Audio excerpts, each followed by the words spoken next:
7장 1절 같이 읽겠습니다. 내 하나님 여호와께서 너를 인도하사 내가 가서 얻을 땅으로 들이시고 내 앞에서 여러 민족과 헷 족속과 기르가스 족속과 아모리 족속과 가나안 족속과 브리스 족속과 히위 족속과 여부스 족속 곧 너보다 많고 힘이 있는 7 족속을 쫓아내실 때에 어떻게 순종해야 되는지를 다 이제 6장까지 해서 이제 가나안 땅에 들어가서 살 때 어떻게 살아야 되는지 5장에서 10계명을 통해서 다 가르쳐 주시고 신앙에 대한 단도리도 하신 다음에 7장에서 이제 백성들이 너희들이 들어갈 땅이 빈 땅이 아니고 이러이러한 족속들이 있는 땅이다 라는 것을 알려주시는 거죠. 그리고 그들을 어떻게 대해야 되는지 이제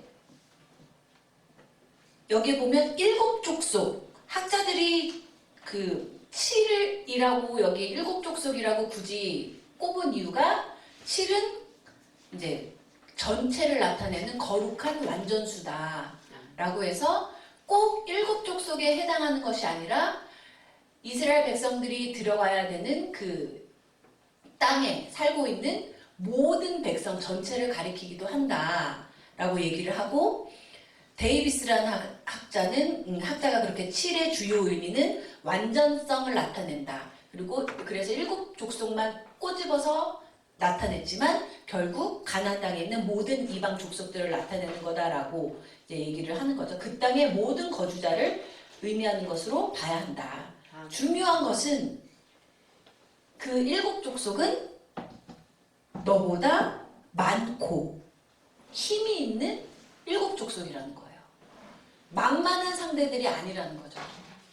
이 당시에 이스라엘 백성들의 수가 이제 전쟁에 나갈 수 있는 이스라엘 백성들의 수가 60만 명 정도 됐다고 하잖아요. 출애굽 1세대들은 60만 3,550명이었고 다 죽고 난 다음에 다시 이제 이스라엘 백성의 수를 계수를 하는 얘기가 민수기에 나오잖아요. 출애굽 2세대의 수는 60만 1,730명이었다고 하는데 이 수보다 지금 현재 가나안 땅을 차지하고 살고 있는 이방 족속들의 수는 더 어마어마한 수였다는 거예요. 그 땅에 들어가서 그 땅을 차지하게 하실 거라는 얘기를 지금 하시는데 너희들이 하는 것이 아니라 누가? 여호와께서 쫓아내신다는 거예요. 아멘.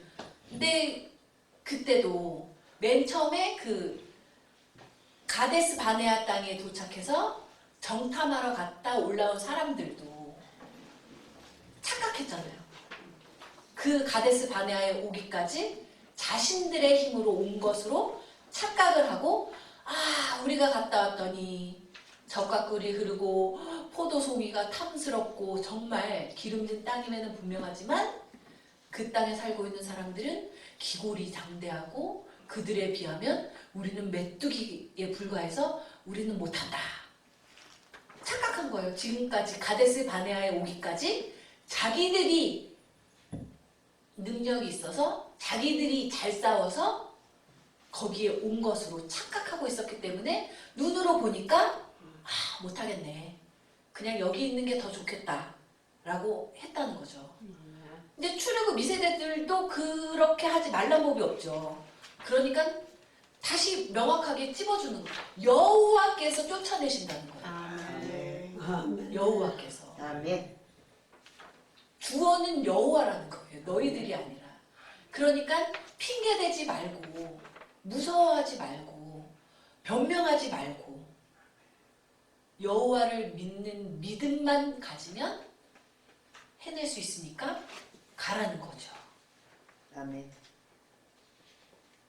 여기에 언급된 족속들이 여러 족속들이 이제 헷 족속, 아모리 족속, 가나안 족속, 여부스 족속, 기르가스 족속, 브리스 족속, 히위 족속 여러 가지가 있는데 성경에 그 근 뿌리가 나와 있는 족속들이 있어요. 기르가스 족속하고 히위 족속은 창세기 10장 15절에 보시면 15절부터 이제 민족표가 나오죠. 노아의 자손은 셈과 함과 야벳이 있고, 셈의 후손은 누구누구누구, 야벳의 후손은 누구누구누구, 함의 후손은 누구누구누구, 족보가 나오잖아요. 족보, 톨레도시 나오는데 그 족보 중에서 보면 함의 후손들이에요. 대부분 가나안 땅에 거하고 있는 이스라엘 백성들이 전멸시켜야 하는 족속들은 함의 자손들. 창세기 10장에 나와 있으니까 읽어보세요. 그 생각해보면 참 일관되신 하나님이시라는 것이, 노아 때에 함이 저주를 받았잖아요. 그 저주받는 함의 자손들은 돌이키지를 않는 거예요. 그러니까 여기서 어떻게 보면 한 핏줄인데 노아 때 저주받은 함의 후손들은 이 이스라엘 백성들이 가나안 땅을 차지할 때에도 전멸시켜야 될 대상인 거예요. 공존할 수가 없는. 하나님이 전멸시키라고 명령하시거든요. 우리 7장 2절부터 교재 2절부터 4절까지 읽겠습니다. 이 일곱 족속을 여호와께서 쫓아내실 때에 너희들이 해야 될 일은 알려주시는데 2절부터 읽을게요. 내 하나님 여호와께서 그들을 내게 붙여 너로 치게 하시리니 그때에 너는 그들을 진멸할 것이라.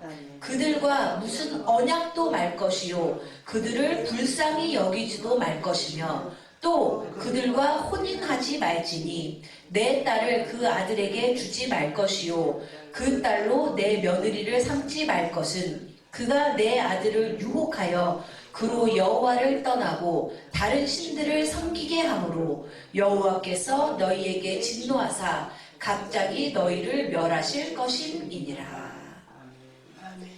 여호와께서 다 하실 건데 너희들이 해야 될 일은 하래, 진멸하라는 거예요. 그들을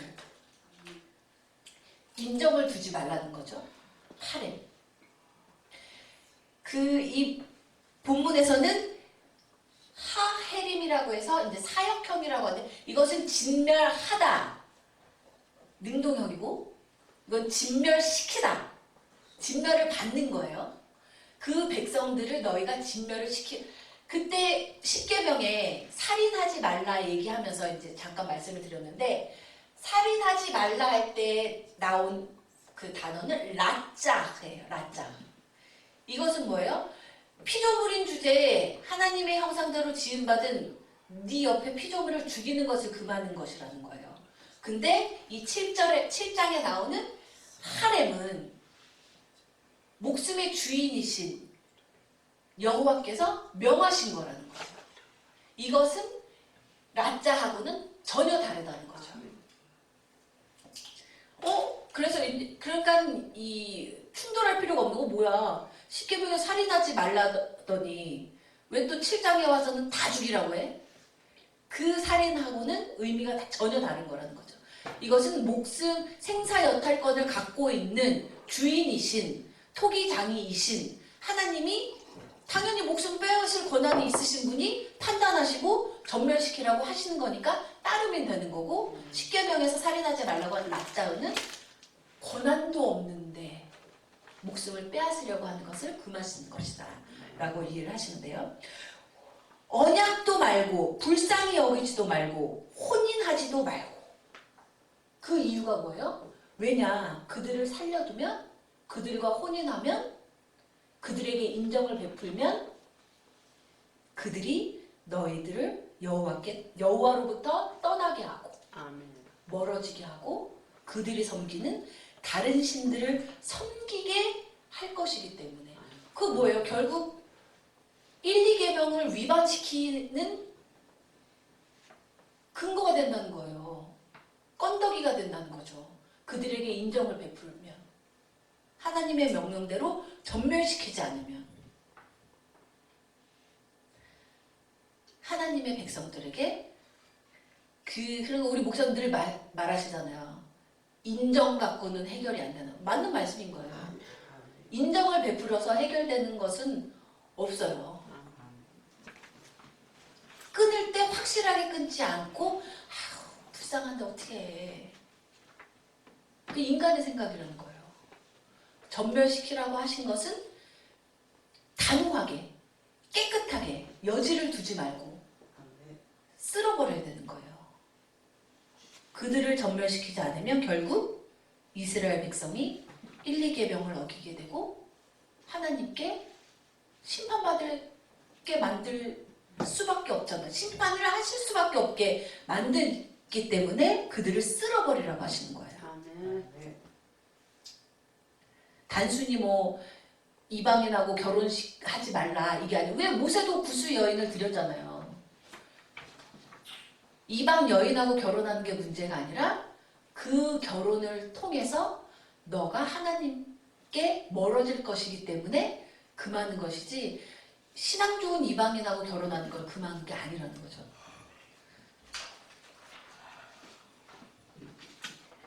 결국 이것도 하나님 자신을 위해서가 아니라 너희를 위한 거라는 거예요.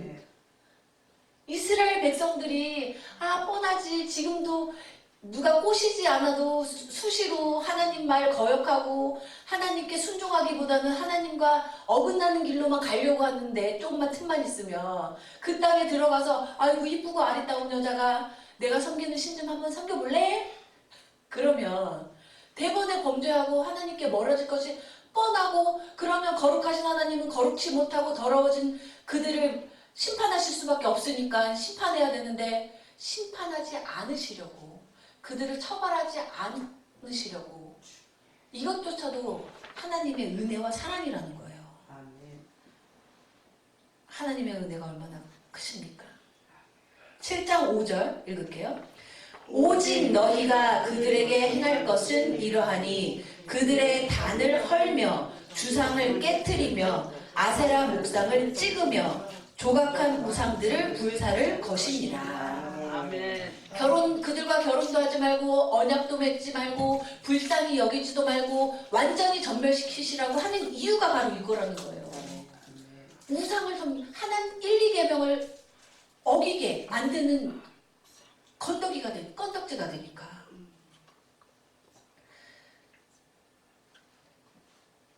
사람만 죽여서 되는 것이 아니라 전멸시켜서 되는 것이 아니라 우상을 섬기는 데 사용되었던 단, 주상, 목상들, 조각한 우상들까지도 모두 불태워서 흔적도 없이 없애버려야 되는 거예요. 이 제가 써놨지만 그 이스라엘의 하나님만이 우리 지금 현재 기준으로 봐도 도덕적이시고 십계명을 봐도 그렇잖아요. 얼마나 도덕적이에요. 남의 권리를 침해하지 말아라. 결혼관계 신의를 깨뜨리지 말아라.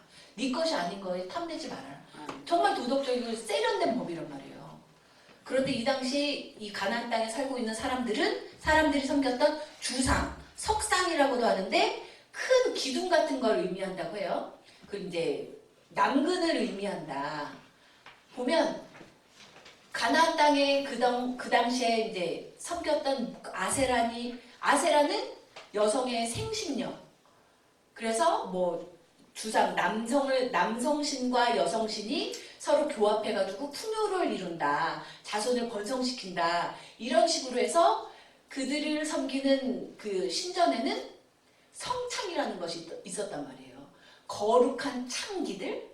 이제 서로 이제 우리는 뭐 전도사 강전 이런 거랑 뭐 비교하기가 좀 그렇지만 그들을 아세라를 섬기는 그 신전 안에 사람들이 예배를 드리러 오면 그 예배를 드리러 오는 사람과 성적인 관계를 맺어서 접신한다고 하죠. 그런 일을 하는 성스러운 창기들이 있었단 말이에요. 그건 하나님이 금하시는 거라는 거예요. 거룩한 하나님은 그걸 용납지 않으신다는 거예요. 그런 것을 우리 물들기가 너무 쉽다는 거예요. 다른 것에서 물들기가 쉽지만 성적으로 문란해지는 것, 성적인 문제로. 그러니까 이단들을 자꾸 이단에 빠지는 이유가 뭐예요? 요새 한참 말 많았던 이단들이 다 성적인 거잖아요. 그들이 하는 행태가 이 아세라 신과 주상과 이방신들을 섬겼던 신전들에서 행해지던 그런 성적인 문란함을 가지고 하는데 거기에 빠진다는 것 자체가 하나님의 말씀을 잘 모른다는 거죠. 이해를 못하고. 하나님은 금하신 거라는 거예요. 하나님은 거룩하신 하나님은 성적인 문란함을 용납치 않으신다는 거예요.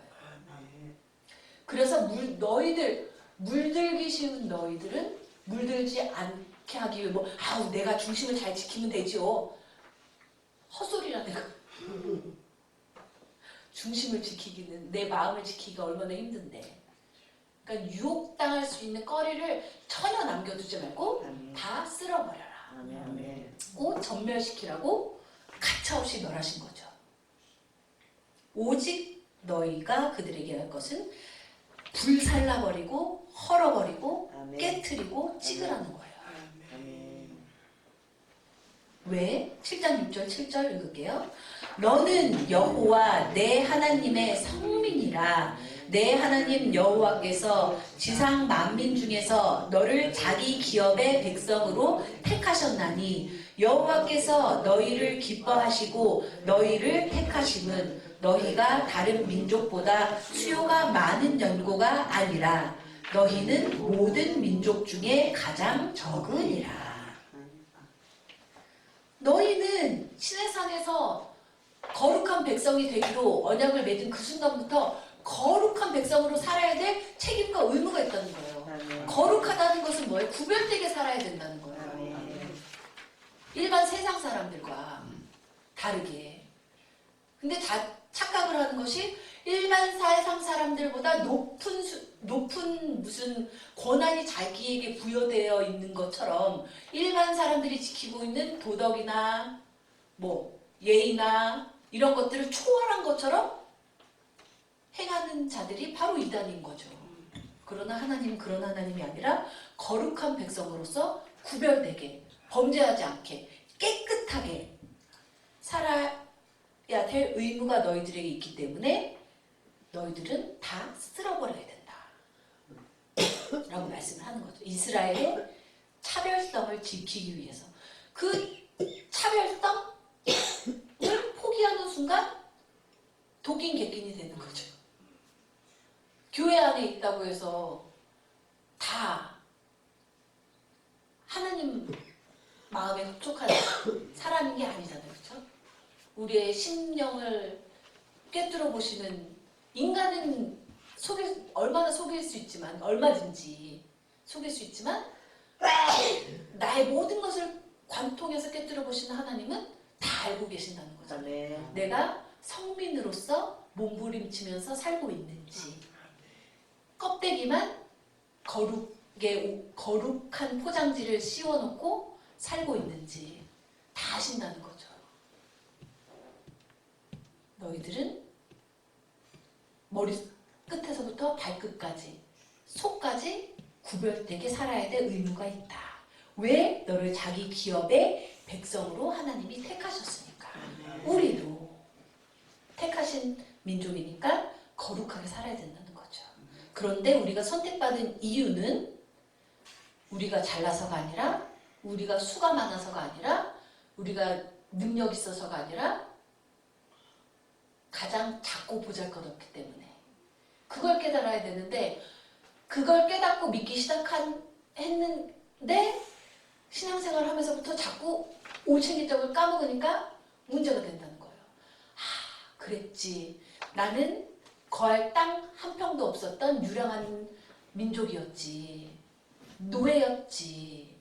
종에 불과한 존재였지. 그런데 하나님이 나를 구원해 주셔서 종의 신분에서 자유민의 신분이 되었고 하나님이 나에게 허락하셔서 이 땅도 이 영토도 얻게 되었지. 늘 되새겨야 된다는 거예요. 아멘. 나의 작고 보잘것없음을 잊지 말아야 된다는 거예요. 내가 잘나서 택하신 것이 아니라는 거예요. 내가 잘나서 쓰시는 것도 아니고. 근데 또 역으로 생각하면 이 작고 보잘것없는 내가 무슨 일을 할 것인가 할 필요도 없다는 거예요. 여호와께서 쓰시겠다고 하면 쓰신다는 거예요. 아멘. 그죠? 아멘. 인간의 눈으로 저게 뭔 일을 하겠어? 라고 손가락질을 받아도 심령을 깨뜨려 보시는 하나님이 합한 자다, 내 마음에 합한 자다, 하나님이 인정하시기만 하면 얼마든지 쓰신다는 거예요. 아멘. 나에게 있는 것이 아무것도 없다고 할지라도. 왜? 다 여호와께서 하시는 일이니까. 아멘. 그렇죠? 얼마나 감사한 일입니까? 하버드 대학 수석 졸업자만 쓴다. 아니면 뭐 여자는 키 170에 몸무게 50kg, 뭐 아리따운 쌍꺼풀 있는 여자만 여종으로 쓸 것이다. 뭐 그렇잖아요. 뭐 기본 자산 50억 있어야만 내 종으로 쓰임 받을 수 있다. 아니잖아요. 그런 인간적인 종은 다 필요 없고 내 마음과 성품과 아멘. 뜻을 다해서 여호와 하나님의 힘을 다해. 아멘. 하나님만을 사랑하는 것에 힘을 다 쓰기만 하면 쓰신다는 거잖아요. 아멘. 우리도 할 수 있죠. 아멘. 7장 8절 읽겠습니다. 여호와께서는 다만 너희를 사랑하심을 인하여 또는 너희 열조에게 하신 맹세를 지키려 하심을 인하여 자기의 권능의 손으로 너희를 인도하여 내시되 너희를 그 종되었던 집에서 애굽 왕 바로의 손에서 속량하셨나니. 아멘. 여기까지 오기까지 네가 한 것은 아무것도 없다는 것을 제발 좀 명심하고 늘 마음에 품고 있으라는 거예요. 아멘. 다른 척하지 말고. 아멘. 그쵸? 늘 애굽에 살 때 너희들이 얼마나 고통스러웠는지 그 인간적인 생각으로 하면 그게 불가능한 일이죠. 어떻게 애굽에서 노예살이 하던 민족이 나올 수 있습니까? 그쵸? 그 은혜만 깨달아도 그쵸? 근데 결국 너희들을 택하신 것도 너희들을 출애굽시키신 것도 너희들과 시내산에서 계약을 맺으신 것도 너희들을 지금 모압 평지 이쪽에 올 수 있게 해주신 것도 결국 뭐예요? 하나님의 은혜라는 거죠. 아멘. 하나님 너희가 잘나서 선택하신 게 아니라는 거예요. 하나님 그냥 너희를 사랑하기로 하셨다는 거예요. 아멘. 예수님이 그래서 죽으신 거잖아요. 아멘. 우리를 위해 죽기로 하셔서 우리를 사랑하셔서. 아멘. 그러니까 당연히 그 사랑에 보답하기 위해서는 당연히 예수님을 사랑해야죠. 그쵸? 7장 9절 읽을게요. 그런즉 너는 알라 오직 내 하나님 여호와는 하나님이시요 신실하신 하나님이시라. 그를 사랑하고 그 계명을 지키는 자에게는 천대까지 그 언약을 이행하시며 인애를 베푸시되. 아멘. 하나님은 언약에 신실하신 하나님, 계명을 지키는 자에게 언약을 이행하시고 인애, 헤세드. 아멘. 헤세드에 대해서 말씀드렸잖아요. 헤세드가 뭐냐?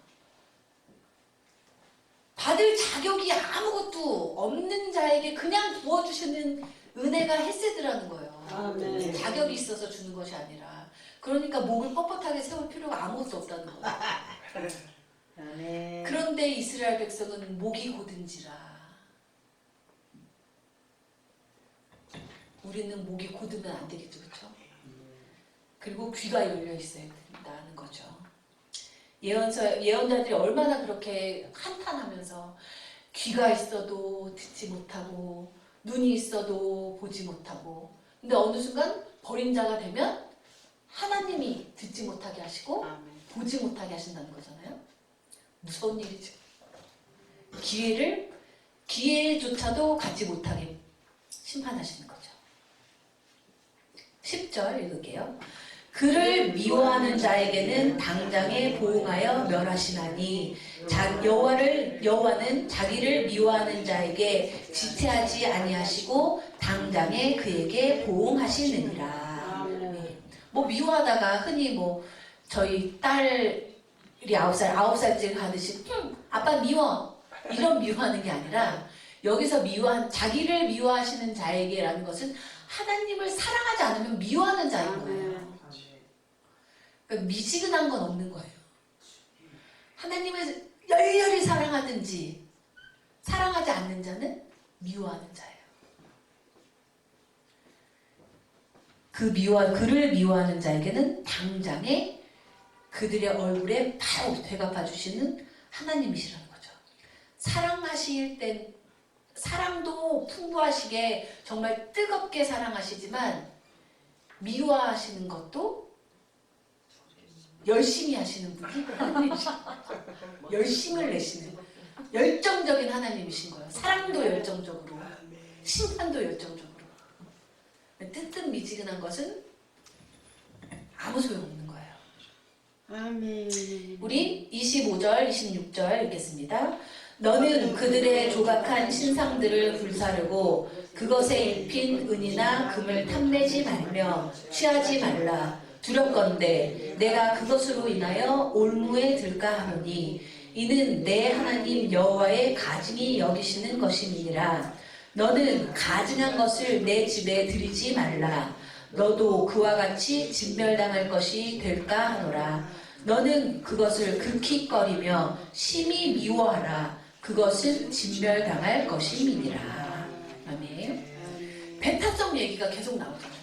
하나님은 더러운 것과 같이 가실 수가 없는, 공존하실 수가 없는 거예요. 하나님은 오직 유일하신 한 분이신 하나님이시기 때문에 다른 것들하고는, 거룩하지 못하는 것들하고는 공존할 수가 없고, 하나님의 백성으로 살기로 결심한 거룩한 백성이 되기로 한 자들이라면 너희들도 그 더러운 것들하고 공존할 수가 없는 거예요.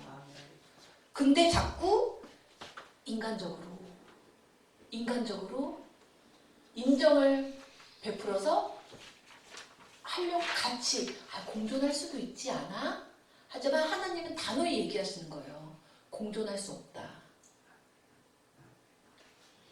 라고 얘기하시는 거예요. 우리 아간의 얘기를 잘 아시잖아요. 우리 여호수아서 7장 찾아볼게요. 여호수아 7장 16절부터 26절까지 아간의 이야기가 나오잖아요. 20절부터 여호수아서 7장 20절부터 읽을게요. 아간이 여호수아에게 대답하여 가로되 참으로 나는 이스라엘 하나님 여호와께 범죄하여 여차여차히 행하였나이다. 내가 노력한 물건 중에 시날산의 아름다운 외투 한 벌과 은 200세겔과 50세겔 중에 금덩이 하나를 보고 탐내어 취하였나이다. 보소서 이제 그 물건들을 내 장막 가운데 땅속에 감추었는데 은은 그 밑에 있나이다. 이에 여호수아가 사자를 보내매 그의 장막에 달려가 본즉 물건이 그의 장막 안에 감추었는데 은은 그 밑에 있는지라. 그들이 그것을 장막 가운데 취하여 여호수아와 이스라엘 모든 자손에게로 가져오매 그들이 그것을 여호와 앞에 놓으니라. 여호수아가 이스라엘 모든 사람으로 더불어 세라의 아들 아간을 잡고 그 은과 외투와 금덩이와 그 아들들과 딸들과 소들과 나귀들과 양들과 장막과 무릇 그에게 속한 모든 것을 이끌고 아골 골짜기로 가서 여호수아가 가로되 내가 어찌하여 우리를 괴롭게 하였느뇨. 여호와께서 오늘날 너를 괴롭게 하시리라 하니 온 이스라엘이 그를 돌로 치고 그것들도 돌로 치고 불사르고 그 위에 돌무더기를 크게 쌓았더니 오늘날까지 있더라. 여호와께서 그 극렬한 분노를 그치시니 그러므로 그곳 이름을 오늘날까지 아골 골짜기라 부르더라. 아멘. 인간적으로 생각하면 이거 쓸만한데 이것까지 어떻게 해? 뭐하러 다. 그 얘기 하잖아요. 죄는 미워도 사람은 미워하지 말라고. 죄진 사람도 잘못인 거예요. 이 물건이 뭐가 죄가 있나요? 이 외투 그냥 묻어버리긴 너무 아까운데 이 금, 은 이거 뒀다가 좋은 데 쓰면 되지. 자기 생각을 앞세운 거죠. 하나님의 명령은 뭐였어요? 다 쓸어버리라. 다 전멸시켜라. 자꾸 인정으로 인간적인 생각으로 그걸 하나님 생각보다 하나님의 명령보다 앞세우기 때문에 문제라는 거예요. 이렇게도 할 수 있죠. 아니 남 사기치는 게 나쁘긴 하지만 남을 속이는 게 나쁘긴 하지만 그 재물로 헌금을 많이 하면 되잖아요.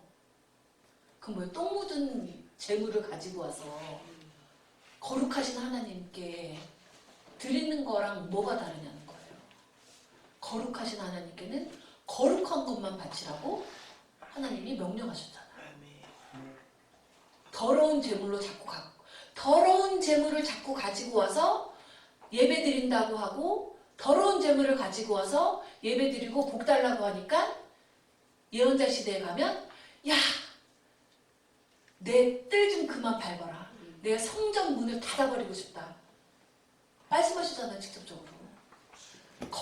아무리 좋은 미사역으로 좋은 인간적인 뜻을 갖다 붙이더라도 하나님이 아니라고 하시고 하나님이 멸하라고 하신 것, 더럽다고 하신 것은 절대로 하나님과 공존할 수 없다는 거예요. 가차없이 진멸시켜야 되는 거예요. 그걸 자꾸 그래도 자꾸 여지를 달라고 하고 자꾸 하나님을 설득하려고 하고 그건 하나님께 순종한 게 아니죠. 가라면 가고 오라면 오고 그게 순종인데 자꾸 자기 생각으로 이 방법이 더 좋지 않나 저 방법이 더 좋지 않나 하는 것은 문제라는 거죠. 진멸당하지 않게 하기 위해서 눈에 보이기에는 좋아 보이고 귀해 보이는 것일지라도 탐내지 말고 은이나 금을 탐내지 말고 이 조각상에 붙어있는 이 금 떼다가 쓰면 더 좋잖아요. 좋은 곳에 쓰면 좋잖아요. 그건 인간의 방법이라는 거죠. 하나님의 방법은 그걸로 그 가증한 것들이 붙어있던 금으로 하나님이 일을 하시는 게 아니라는 거예요. 하나님의 일은 하나님이 알아서 하시니까 우리들이 할 것은 순종하는 것. 하나님을 전적으로 신뢰하고 믿는 것만 하면 된다는 거죠. 결국 지금까지 읽은 7장까지의 내용을 봐도 가나안 족속을 멸하라고 하신 것도 인간의 눈에 보기에 탐낼 만한 모든 것들, 쓸만한 모든 것들까지도 다 싸그리 진멸시키고 묻어버리고 불태우라고 하시는 것도 결국 뭐예요? 이스라엘 백성을 사랑하셔서 그들이 유혹받아서 진멸당하지 않게 하시기 위한 하나님의 큰 은혜였다는 것을 그 은혜를 우리에게도 지금 참아주시는 것도 은혜죠. 그렇죠? 아멘. 그죠? 그 가나안 족속들을 왜 몰살시키라고 하셨는가에 대해 이제 뭐 학자들이 연구한 것을 봤는데 그들도 어떻게 보면 노아의 후손이고 더 넓게 보면 하나님이 창조하신 하나님의 피조물인데 왜 쓸어버리라고 하셨을까 하는데 힌트가 그들이 섬기고 있는 행태가 우상을 섬기고 있고 하나님이 다 가증히 여기시는 성적으로 문란한 방법으로 우상들을 섬기고 하기 때문에 쓸어버리라고 하셨다는 거예요. 또 그 가나안 족속들도 회개할 수 있는 기회가 충분히 있었다는 거죠. 이스라엘 백성들이 그 땅을 점령하기 전까지 그들에게 기회가 있었다는 거잖아요. 그 수많은 기회들을 하나님이 은혜로 주셨는데 그 기회들을 결국 차버리고 온전히 회개하지 않으니까 이스라엘 백성에게 그 땅을 주시기로 하신 거고 그 땅을 주시기로 하시면서 공존하지도 못하게 다 쓸어버리라고 하실 만큼 그 당시에 가나안 7족속으로 대표되는 가나안 민족들이 범죄함이, 가증함이, 악함이, 더러움이 그게 달했다는 거죠. 그래서 하나님께서 사랑 많으신 은혜로우신 하나님이 쓸어버리실 수밖에 없었다. 라고 학자들이 이제 연구를 해놓은 게 있더라고요. 우리는 그들과 다르게 잘 믿어서 기회를 잃지 않는 저희 모두가 되기를 바라며 오늘 강의를 마치겠습니다. 감사합니다.